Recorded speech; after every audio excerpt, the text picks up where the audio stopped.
hosts. Welcome into a brand new episode of the Rams Report by Chat Sports featuring you. Today, we're circling back to a concept that I kind of teased to you guys a couple of weeks ago at this point, asking you to give me some of your favorite draft targets for the Los Angeles Rams and telling you that we would react to them.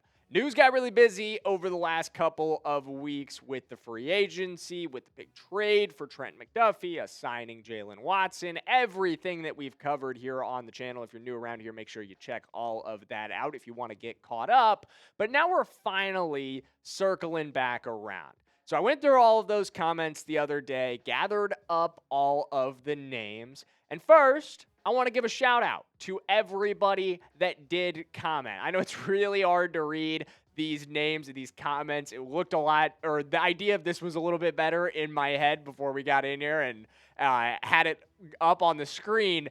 But shout out to all of the real ones who commented, both the real ones on this photo whose ideas we're going to talk about in today's video, and all of the real ones whose ideas we may talk about in a future video if you guys really enjoy this one. Speaking of, give me your draft or free agency questions in the comments. I'm going to answer them mailbag style in a future video. I want all of your questions. Anything you have that's kind of burning inside you about what the Rams might do in the draft, if there's anything left that they're going to do in free agency, drop them in the comments below. I'll be gathering them all up, and I will be answering them in a future kind of mailbag style video.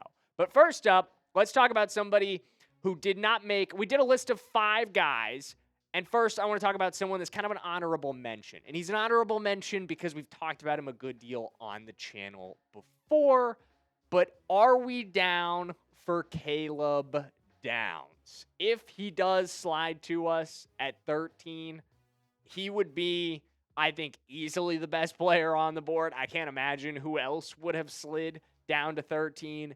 And I think the Rams would add him to this defense. Even with all the additions you've made to the depth chart in this room, obviously Trent McDuffie, obviously Jalen Watson, obviously you re-signed Cam Curl, obviously you re-signed Quentin Lake, Cam Kinchens is young, but Downs is so talented. Downs is just a player that you could not afford to pass on. It may change your plans. You may have to maybe make a trade for somebody to find that role for Caleb Downs. But when great players slide, you take great players. You don't pass up on the opportunity to add a piece like that to your defense. You make it work with a guy like that because Downs is a truly unbelievable talent. He is going to make some NFL team very, very happy when he does get drafted in April for a long time. And if it does happen to be us at 13, yes, that's going to leave you with a need to address receiver in some different ways, with a need to make that work down the line. But I think you could absolutely figure that out, and I think you could absolutely find a role for Caleb Downs. Let's move into our 5 draft targets that we're going to talk about on today's show. Number 1, Jacob Rodriguez, linebacker out of Texas Tech, thrown out by a lot of commenters, and understandably so.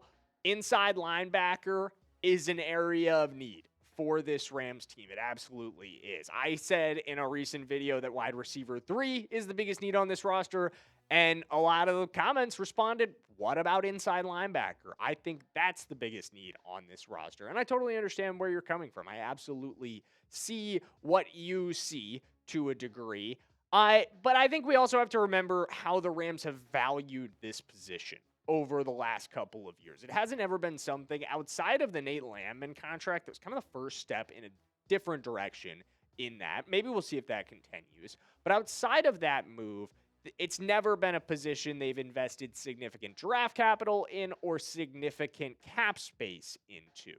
Jacob Rodriguez, originally, I had him kind of a 3rd-round draft prospect. I thought he would be available for us in that range, might have been realistic a couple of months ago, but then he goes out in Indianapolis and tests super well, and he shows off the fact that he's a freaky athlete alongside these unbelievable numbers and these stats that he has from Texas Tech. It's hard to see him being there by the time that we are even in the 2nd round. I've seen him as a first-round pick on some mocks. So, comment was from a couple weeks ago, so I understand. Even just a couple weeks ago, the talk around Jacob Rodriguez and his draft stock was a little different. I think at this point, he's kind of off the board. I just don't think addressing linebacker that early is realistic for this Rams team. I think you could argue it's something that they should do, but I don't think it's something that they actually will do, just looking at their track record of the way that they like to draft, of the positions that they like to address early in the draft. How about safety, though? And I don't think you'd have to go with this one early in the draft. Obviously, we talked about the extensions for Cam Curl. Obviously, we talked about the extension for Quentin Lake earlier this season. It was in the regular season. But you could still add some depth in that room. And in the fourth round, or maybe late third, Bud Clark out of TCU would be a really fun piece. Guys, I, for the last couple of years, have lived in the North Texas area, and Bud Clark is someone I've gotten to watch a lot in person at TCU. It's where my fiance did her master's degree, and he is electric. He is one of my favorite players in this class. We're going to talk about him more in 1 second, but first I want to hear from you guys. What do you want to see more of for this team on day 2? Obviously, we've talked about 2. I think you could argue Jacob Rodriguez might be a day 2 target. Maybe he does end up on day 1. We've talked about 2 day 2 targets for the defensive end. But do you want to see the Rams address more defense or more offense on day 2? Give me an OFF, an off, if you want to see more offense, or a DEF if you want to see more defense on day 2. I'm interested to see where you guys fall on this discussion, but let me know in the comments one more time with OFF for offense or DEF for defense. Well, let's talk Bud Clark because, guys, I think he's really underrated. I think one of the things to note with him is he's very experienced. He came back to TCU for his 5th season in 2025, but he plays like a guy who has played a ton of college football and attacks the football.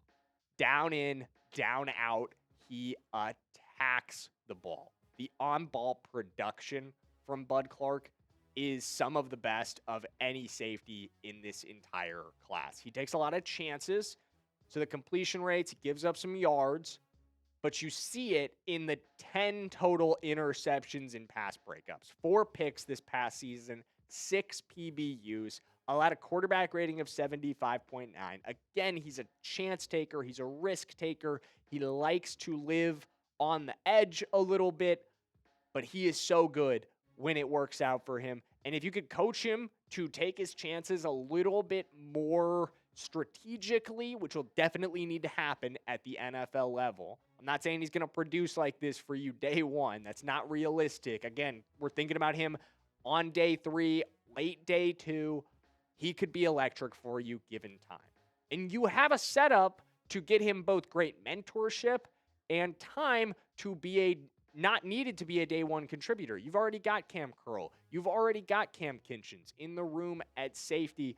Bud Clark could be a long-term option for you. Bud Clark could be a long-term solution for this room once those guys kind of move on from the team, or just kind of a depth piece if injuries pop up. Really, really good player. Really, really interesting potential option. Next up, Elijah Sarratt out of Indiana. Someone who obviously got a national championship win this year with almost guaranteed first overall pick, Fernando Mendoza. It was not the number 1 receiver for these Indiana teams. He was in 2024, but in 2025, the breakout of Omar Cooper kind of caused a step back for Elijah Sarratt. But 2024, he was getting more first-round draft hype coming into the early. Like, if you were looking at, like, way too early mocks for 2025, there was definitely a conversation about Sarratt as a potential first-round draft pick.